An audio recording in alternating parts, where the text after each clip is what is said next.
मैनू गुड़ती दुल्ले शेर दी किंजनी भी तौन करा गुड़ती तौन उच्ची करके जूता टांगे ये गुरबत तौन भी नहीं करती मजदूर जड़ा ना और जो पैसे मंगता ना मुड़ के दे काम करने तो बाद उदों की तौन च कम नहीं होंदा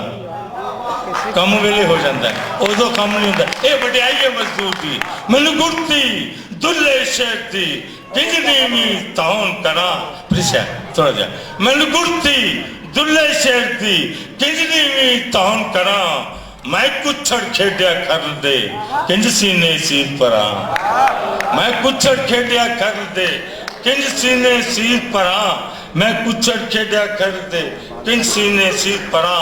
मैं बाल का चन बरियाम दा सिर जबरू वाली पग मैं बाल का चन बरियाम दा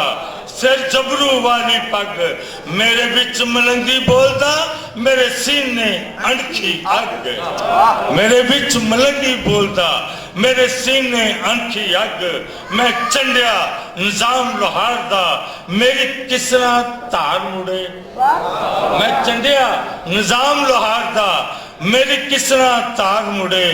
मैं किंजना चीका जालमू मेरे पक्के रंग रुड़े मैं किंजना चीका जालमू मेरे पक्के रंग रुड़े। ऐसे तो बाद दूसरी गजल मैं पढ़िया भगत स्कूल दा मेरे शीशे वांग असूल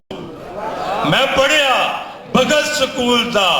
मेरे शीशे वांग असूल मैं अपनी बोली मैं पढ़िया भगत स्कूल दा मेरे शीशे वांग असूल मैं अपनी बोली बोलनी मेरे अपने हर्फ रसूल मैं अपनी बोली बोलनी मेरे अपने हर्फ रसूल।